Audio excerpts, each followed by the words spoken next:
Hai teman-teman, yuk ikuti tata cara kita untuk ibadah sekolah minggu secara online. Pertama, persiapkan hatimu untuk beribadah kepada Tuhan. Jangan sambil tiduran, kecuali kamu sedang sakit.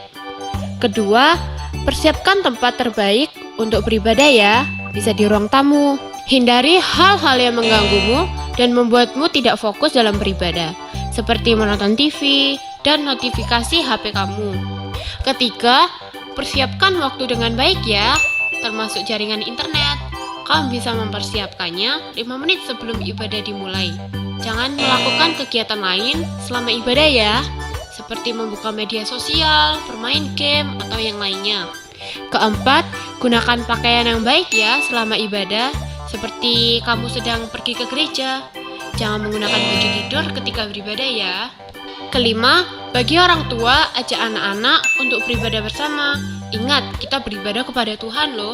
Jangan sambil makan ya, supaya kamu tetap fokus dalam beribadah. Selamat beribadah ya, Tuhan Yesus memberkati.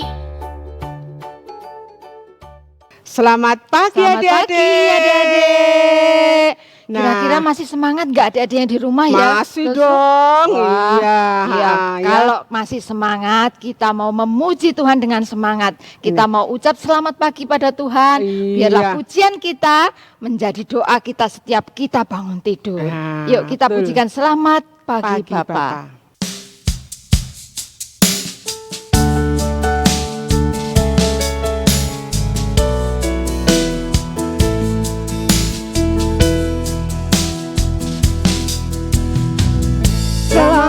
Pagi Bapa, selamat pagi Yesus, selamat pagi Roh Kudus. Terima kasih Kau berkati aku. Selamat pagi Bapa, selamat pagi Yesus, selamat pagi Roh Kudus. Ku memuji-Mu selalu. Pikiranku, ucapanku, perbuatanku, biarlah selalu senangkan-Mu, Yesus Tuhanku.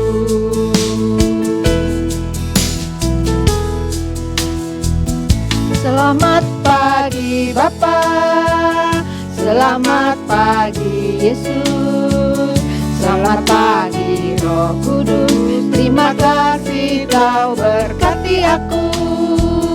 Selamat pagi Bapa, selamat pagi Yesus, selamat pagi Roh Kudus. Ku memuji-Mu selalu. Pikiranku, ucapanku, perbuatanku, biarlah selalu senangkan-Mu, Yesus Tuhanku.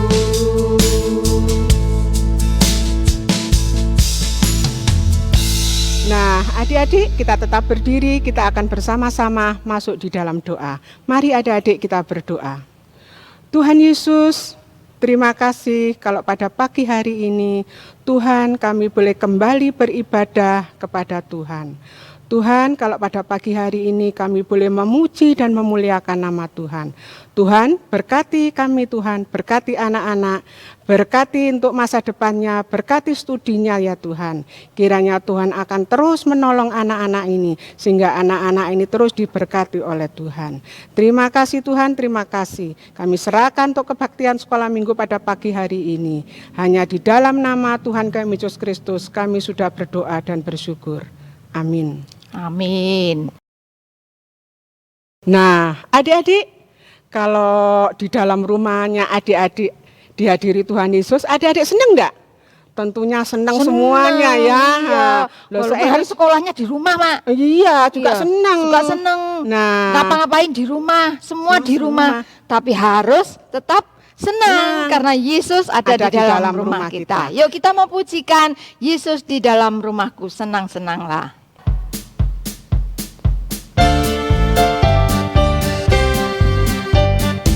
Yesus di dalam rumahku, senang-senanglah, senang-senanglah, senang-senanglah. Yesus di dalam rumahku, senang-senanglah, senang-senanglah. Bahasa Inggris. When Jesus in the family, happy happy home, happy happy home, happy happy home. When Jesus in the family, happy happy home, happy happy home. Mandarin. 主耶稣在我家庭中，快乐快乐呀，快乐快乐呀，快乐快乐呀。主耶稣在我家庭中，快乐快乐呀，快乐快乐呀。जब यीशु मेरे घर में है, खुशी खुशी है, खुशी खुशी है, खुशी खुशी है। जब यीशु मेरे घर में है, खुशी खुशी है, खुशी खुशी है.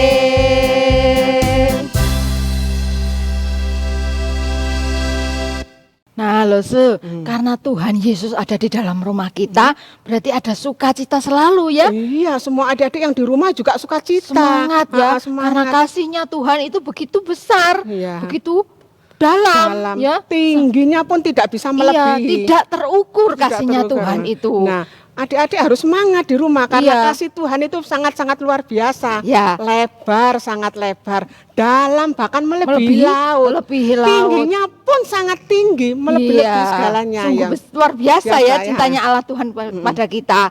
Nah, adik-adik, Lose ajak kita semuanya bangkit berdiri biar semangat ya. Kita mau pujikan kita mau. bertambah-tambah dalamnya, pakai gerakan. Yuk.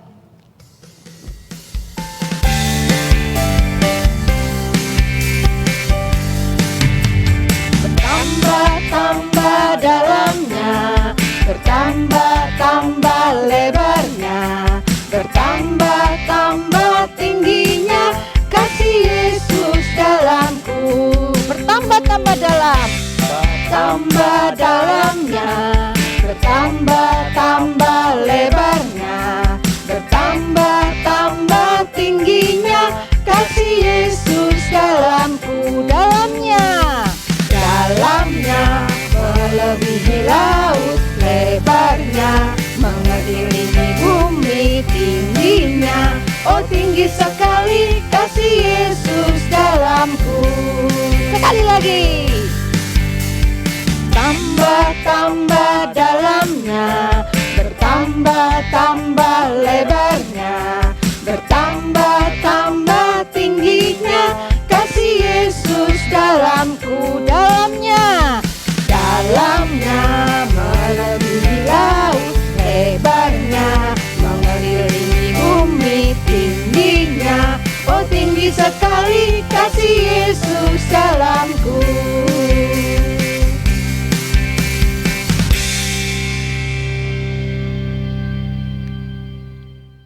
Nah, adik-adik, sebentar lagi kita akan mendengarkan cerita firman Tuhan. Nah, tema firman Tuhan minggu ini adalah ingat salib Kristus. Ya, kita harus ingat pengorbanan Tuhan yang begitu besar di kayu salib buat kita. Karena apa? Karena cintanya buat saya, buat Lose, Iya, ya, iya. buat kalian di rumah, buat semuanya. kita semua. Yuk kita mau pujikan Yesus disalib karena cinta saya. Ya.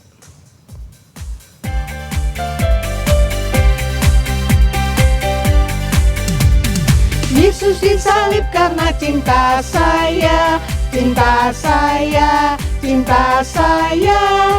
Yesus disalib karena cinta saya, dosa dihapuskan. Cinta kamu, disalib karena cinta kamu, cinta kamu, cinta kamu. Yesus disalib karena cinta kamu, dosa dihapuskan. Cinta semuanya.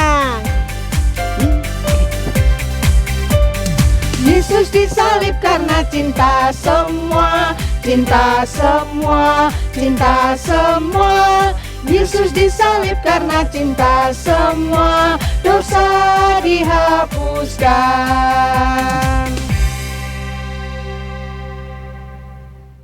Selamat pagi anak-anak yang dikasihi Tuhan. Loselina sampaikan Shalom. Puji Tuhan. Hari ini Kita masih diberikan kesempatan oleh Tuhan untuk beribadah. Mari kita naikkan syukur kita kepada Tuhan. Anak-anak duduk dengan tenang, lipat tanganmu, tutup matamu, tundukkan kepala.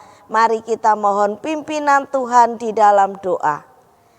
Hati kami melimpah dengan syukur kepadamu ya Tuhan. Jikalau hari ini kami masih diberikan kesempatan untuk beribadah menyembah Tuhan. Tuhan berkati ibadah kami supaya kebenaran firman Tuhan sungguh kami mengerti, berakar di dalam hidup kami, bertumbuh dan pada suatu saat berbuah lebat. Sehingga kami boleh menjadi pekabar-pekabar Injil-Mu terhadap orang-orang di sekitar kami dengan kemampuan dan hikmat daripada Allah Roh Kudus. Berkati hamba-Mu Tuhan akan menyampaikan cerita firman Tuhan hari ini. Dan setiap kami anak-anak-Mu di rumah masing-masing yang beribadah. Hanya di dalam nama Tuhan Yesus kami berdoa. Amin. Anak-anakku, hari ini tema kita adalah Remember Cross. Artinya apa? Mari kita mengingat perjalanan salib Kristus yang akan kita ambil dari Markus pasal 14. Kita akan dibawa untuk mengingat perjalanan kisah salib Kristus. Dan anak-anak, Selina perlu perjelas bahwa kisah penyalipan Kristus itu bukan cerita omong kosong, bukan dongeng, tapi sungguh-sungguh terjadi bahwa Kristus mati di kayu salib untuk Selina, untuk Lose semua, dan untuk anak-anak semua, untuk semua orang. Kristus itu sudah mati di kayu salib. Karena apa? Karena kasih-Nya yang besar kepada kita. Buat apa? Buat menggantikan segala hukuman dosa kita. Anak-anak yang harusnya dihukum, yang harusnya antri masuk ke neraka, itu adalah kita manusia. Karena kita adalah orang-orang yang berdosa. Tetapi syukur kepada Allah, di mana Yesus Kristus itu sudah mati di kayu salib untuk menggantikan segala hukuman dosa kita. Sehingga setiap kita yang percaya kepada Tuhan itu tidak binasa, melainkan kita beroleh hidup yang kekal. Surga itu Tuhan sediakan untuk kita. Oleh karena itu dalam menjalani hari-hari kita gak perlu takut. Karena ada Tuhan yang bersama dengan kita. Tapi ingat, protokol kesehatan tetap harus dilakukan. Anak-anak tetap harus pakai masker ya kalau bepergian. Jadi semua tetap harus dilakukan prokesnya. Jaga kesehatanmu, makan, minum yang sesuai kebutuhan kita. Oke? Yuk kita akan lihat video yang akan kita mulai dari ayat yang pertama dan ayat yang kedua dari Markus 14. Hari Raya Roti Tidak Beragi akan mulai 2 hari lagi. Imam-imam kepala dan ahli-ahli Taurat mencari jalan untuk menangkap dan membunuh Yesus dengan tipu muslihat. Sebab mereka berkata, jangan pada waktu perayaan, supaya jangan timbul keributan di antara rakyat. Anak-anak mereka itu mau menangkap Yesus. Tapi orang-orang itu berkata, jangan pada waktu perayaan. Ya, kalau perayaan nanti akan menimbulkan keributan di antara banyak orang. Itu yang terjadi di ayat yang pertama dan ayat yang kedua. Jadi orang-orang pada waktu itu memang sudah punya rencana, sudah punya ide untuk menangkap Yesus. Kita saksikan selanjutnya ya. Apa yang terjadi di rumah Simon di Betania. Yaitu setelah itu Yesus masuk ke rumah Simon di Betania dan Yesus diurapi. Anak-anak, ada seorang perempuan membawa buli-buli minyak narwastu. Dan Yesus itu diminyaki di seluruh tubuhnya sampai kepada kakinya, bahkan diurapi dengan rambutnya, dengan minyak itu yang dipecahkan. Dan itu menimbulkan orang-orang itu yang banyak di sana. Tuhan Yesus yang pakai baju putih, orang-orang yang di sebelahnya itu ribut. Mereka berkata, "Guru, kenapa minyak narwastu yang mahal harganya dipecahkan?"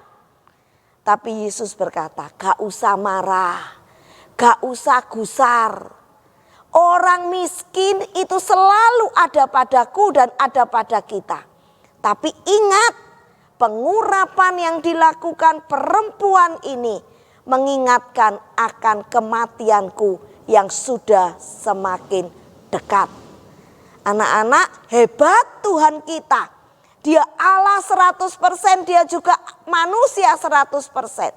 Dia tahu, Yesus tahu akan apa yang terjadi.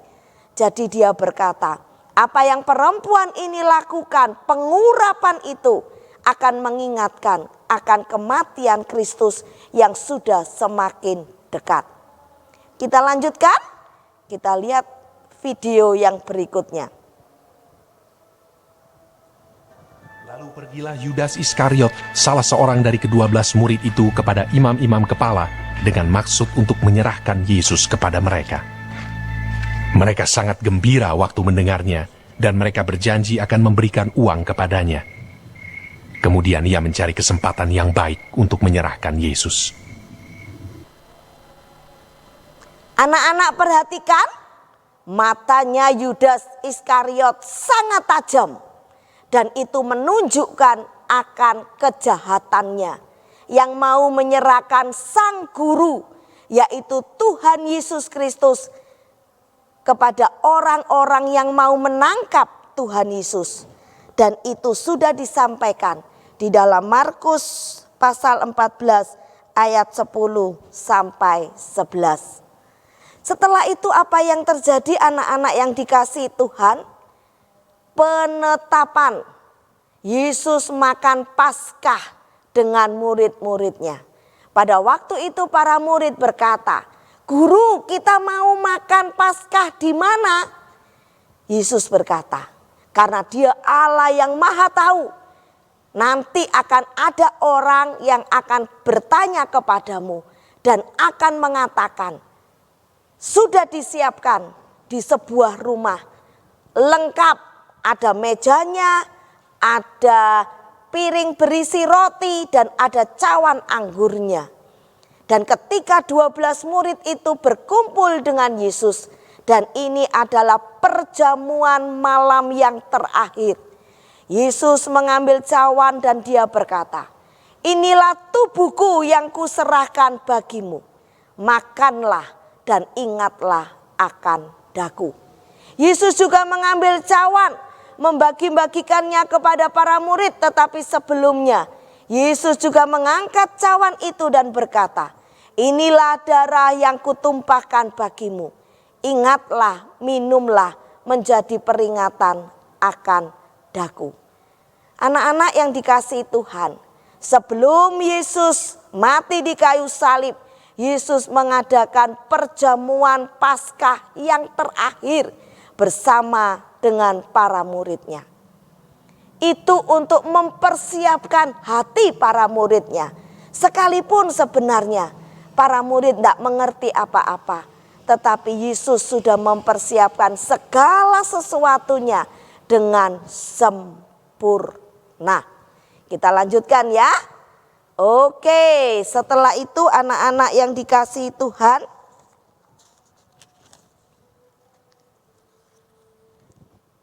Yesus pun menemui satu muridnya yang spesial, yaitu yang bernama Petrus.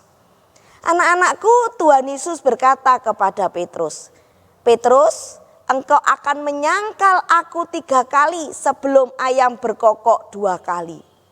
Petrus berkata, "Gak Tuhan, tidak sang guru, aku tidak akan menyangkal engkau.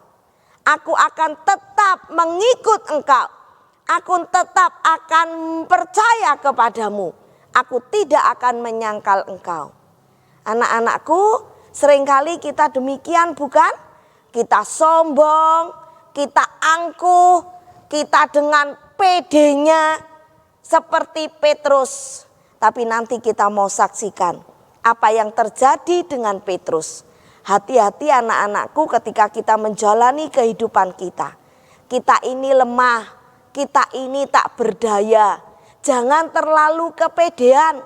Kalau kita terlalu kepedean, akhirnya pun kita akan jatuh ke dalam dosa. Tetapi biarlah kita menjadi anak-anak Tuhan yang rendah hati. Kita percaya kuasa Tuhan melebihi segala sesuatu yang terjadi di dalam dunia ini. Apa yang bisa kita pelajari dari Petrus? Mari kita menyerahkan totalitas hidup kita hanya kepada Tuhan. Kita saksikan video yang selanjutnya. Lalu sampailah Yesus dan murid-muridnya ke suatu tempat yang bernama Getsemani. Kata Yesus kepada murid-muridnya, "Duduklah di sini sementara aku berdoa." dan ia membawa Petrus, Yakobus, dan Yohanes sertanya. Ia sangat takut dan gentar. Lalu katanya kepada mereka, "Hatiku sangat sedih, seperti mau mati rasanya. Tinggallah di sini dan berjaga-jagalah." Ia maju sedikit, merebahkan diri ke tanah dan berdoa, supaya sekiranya mungkin saat itu lalu daripadanya. Katanya, "Ya Aba, ya Bapa, tidak ada yang mustahil bagimu. Ambillah cawan ini daripadaku. Tetapi janganlah apa yang aku kehendaki, melainkan apa yang Engkau kehendaki." Setelah itu ia datang kembali dan mendapati ketiganya sedang tidur. Dan ia berkata kepada Petrus, "Simon, sedang tidurkah engkau? Tidakkah engkau sanggup berjaga-jaga 1 jam? Berjaga-jagalah dan berdoalah, supaya kamu jangan jatuh ke dalam pencobaan. Roh memang penurut, tetapi daging lemah." Lalu ia pergi lagi dan mengucapkan doa yang itu juga. Dan ketika ia kembali pula, ia mendapati mereka sedang tidur, sebab mata mereka sudah berat, dan mereka tidak tahu jawab apa yang harus mereka berikan kepadanya.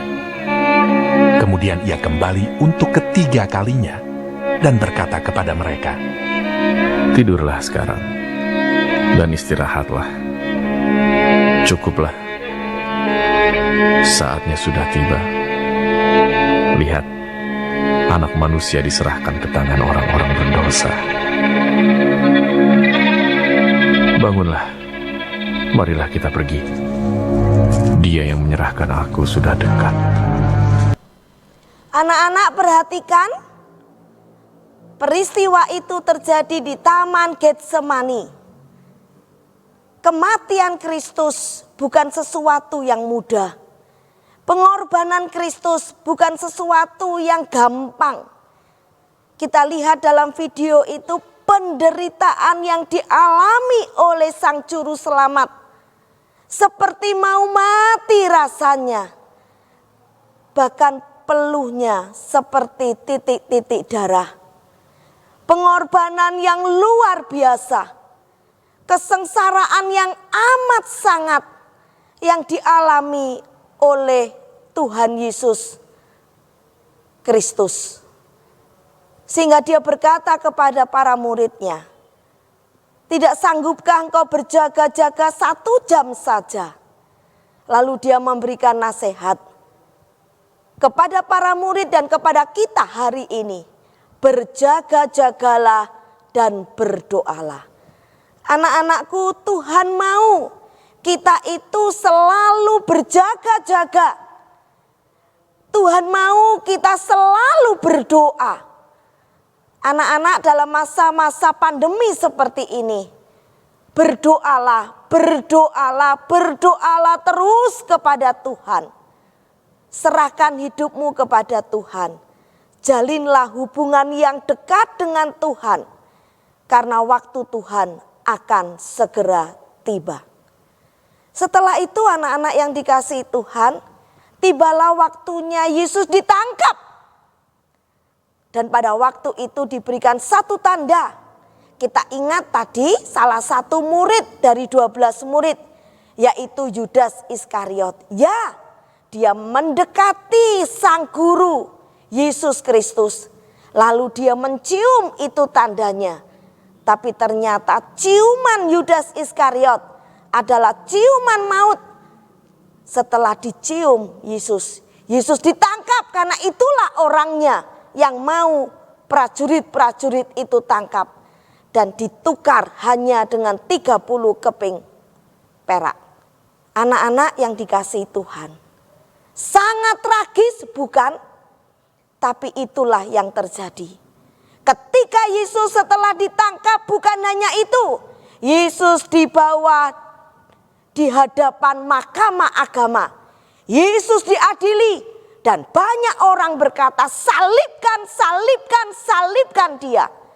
Bahkan ketika disuruh memilih antara Yesus yang tidak berdosa dengan Barabas, seorang penjahat yang berdosa. Orang banyak itu memilih Barabas, sang penjahat yang dibebaskan. Tetapi Yesus yang disalibkan. Anak-anak yang dikasihi Tuhan, kembali loh Selina ingatkan, penderitaan Kristus di kayu salib bukan perkara yang mudah. Yesus sangat menderita. Yesus sangat mengalami kesengsaraan dalam perjalanan menuju Golgota. Yesus dicambuk, Yesus dipukul, Yesus diludahi, Yesus ditusuk lambungnya. Bahkan ketika berada di kayu salib, tangan dan kakinya pun ditusuk dengan paku. Darah bercucuran, nyawanya pun diserahkan. Untuk siapa? Untuk Loselina dan untuk kalian anak-anak yang dikasihi Tuhan. Oleh karena itu percayalah kepada Tuhan dengan iman yang sejati. Maka iman itulah, iman percaya kita kepada Tuhan. Karena kita orang-orang yang berdosa. Kita yang mengundang Yesus masuk di dalam hidup kita. Kita sudah tidak takut lagi ketika kematian itu menghampiri kita. Karena hidup kekal itu Tuhan sudah sediakan untuk kita. Anak-anakku nanti bisa pelajari kembali, baca perlahan demi perlahan kisah salib Kristus yang terdapat di dalam Markus 14 akan memberikan kekuatan bagi iman kita di dalam menjalani hari-hari kita bersama dengan Tuhan yang sudah bangkit pada hari yang ketiga dan hidup selama-lamanya untuk kita. Kita sampai kepada penutupnya ya. Ayat yang ke-66 sampai 72. Petrus masih ada di bawah, di halaman. Lalu datanglah seorang hamba perempuan imam besar, dan ketika perempuan itu melihat Petrus sedang berdiam, ia menatap mukanya dan berkata, "Engkau juga selalu bersama-sama dengan Yesus, orang Nazaret itu." Tetapi ia menyangkalnya dan berkata, "Aku tidak tahu dan tidak mengerti apa yang kau maksud." Lalu ia pergi ke serambi muka, dan berkokoklah ayam. Ketika hamba perempuan itu melihat Petrus lagi, berkatalah ia pula kepada orang-orang yang ada di situ, "Orang ini adalah salah seorang dari mereka." Tetapi Petrus menyangkalnya pula. Tidak lama kemudian orang-orang yang ada di situ berkata juga kepada Petrus, "Engkau ini pasti salah seorang dari mereka, apalagi engkau seorang Galilea." Maka mulailah Petrus mengutuk dan bersumpah, "Aku tidak kenal orang yang kamu sebut-sebut ini." Dan pada saat itu berkokoklah ayam untuk kedua kalinya. Maka teringatlah Petrus bahwa Yesus telah berkata kepadanya, Sebelum ayam berkokok 2 kali, engkau telah menyangkal aku 3 kali. Lalu menangislah ia terseduh-seduh. Anak-anak, ingat tadi yang Loselina ceritakan dalam Markus 14 ini?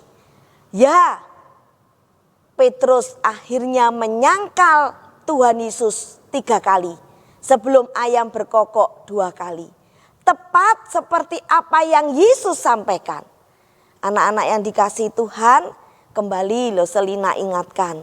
Mari kita terus bertumbuh dalam pengenalan kita yang benar akan Tuhan. Jangan jadi anak yang sombong, tapi biarlah kita menjadi anak-anak yang rendah hati, menjadi anak-anak yang takut akan Tuhan. Baca firman Tuhan setiap hari.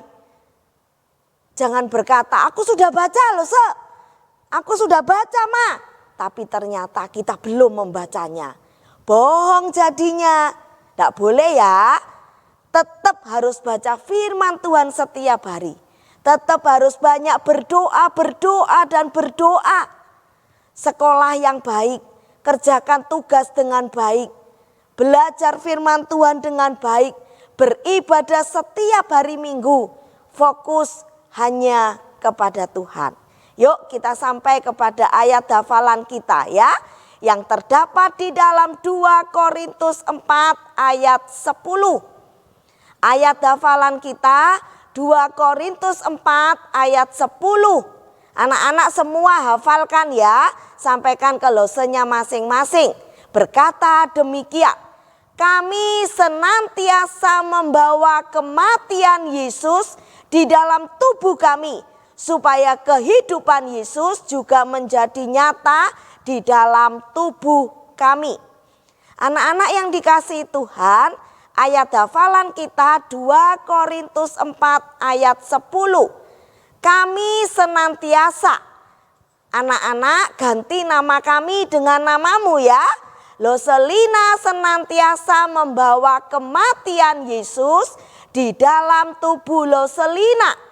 Supaya kehidupan Yesus juga menjadi nyata di dalam tubuh Loselina.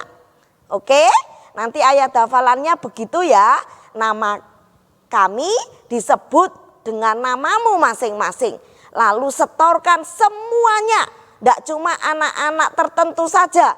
Tapi semua yang beribadah hari ini. Supaya ayat hafalan ini yang terdapat dalam 2 Korintus 4 ayat 10 tertanam di dalam hidup kita.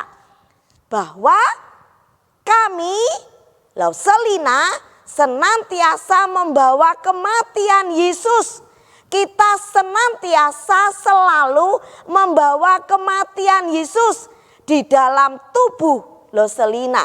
Supaya kehidupan Yesus juga menjadi nyata di dalam tubuh kami atau tubuh Loselina atau di dalam tubuh anak-anakku sekalian. Oke?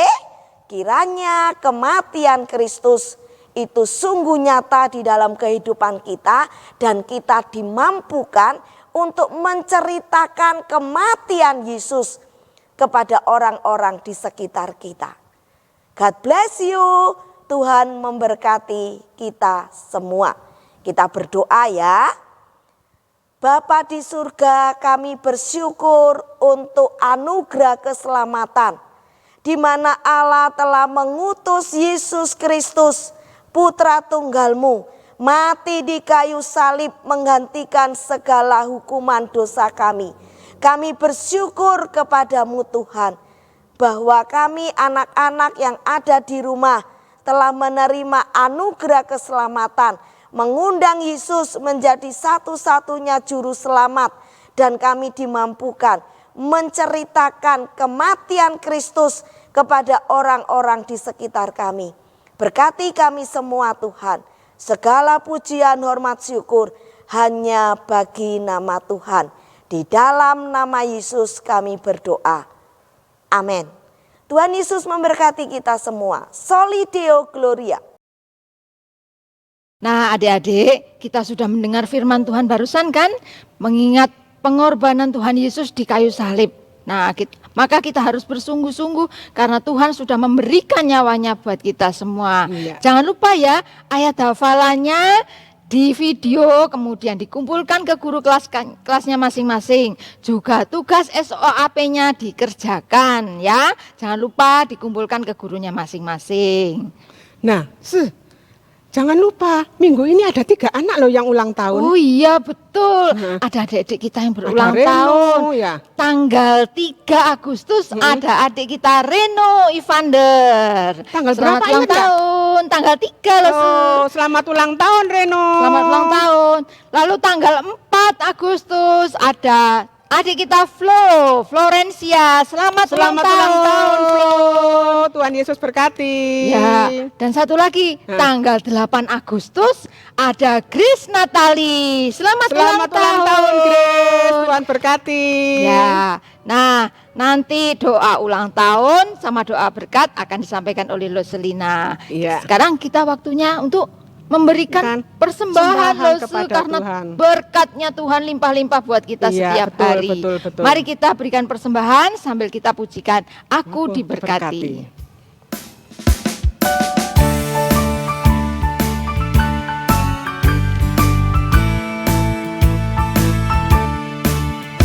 Aku diberkati, sepanjang hidupku diberkati. Bila bangun pagi hari, siang berganti malam, aku diberkati. Aku diberkati, sepanjang hidupku diberkati. Bila bangun pagi hari, siang berganti malam, aku diberkati. Sekali lagi, aku diberkati, sepanjang hidupku diberkati. Bila bangun pagi hari, siang berganti malam, aku diberkati.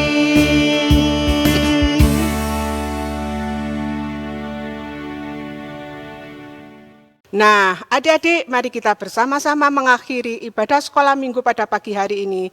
Kita akan pujikan terlebih dahulu dengan pujian doksologi. Mari kita bersama-sama pujikan.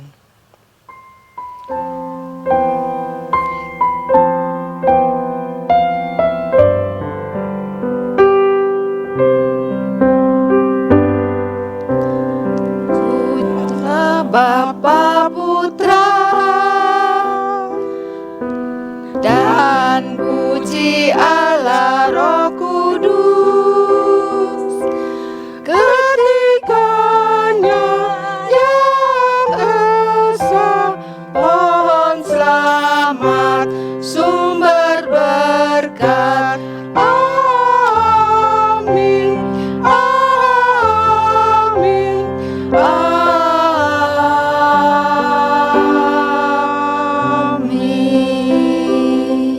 Anak-anakku, arahkanlah hatimu kepada Tuhan, mari kita berdoa. Hati kami melimpah dengan syukur kepadamu ya Tuhan. Karena Engkau memberkati kehidupan kami bersama dengan keluarga kami. Kami telah memberikan persembahan. Kiranya persembahan itu Tuhan terima, Tuhan sucikan, Tuhan kuduskan.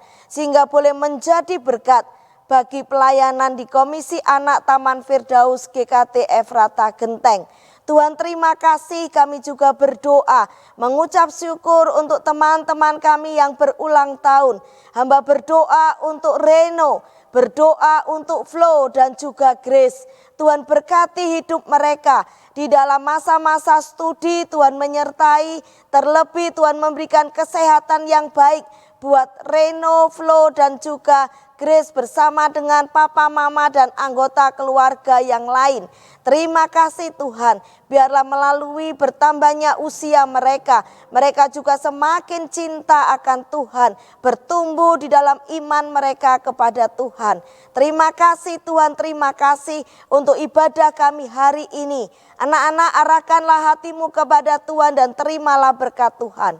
Kasih karunia dan damai sejahtera daripada Allah Bapa, keselamatan yang sempurna yang sejati dari Allah Putra, dan juga penghiburan kekuatan dari Allah Roh Kudus menyertai kehidupan kita mulai saat ini sampai selama-lamanya. Di dalam nama Tuhan Yesus kami sudah berdoa. Amin. Amin. Sampai ketemu minggu depan.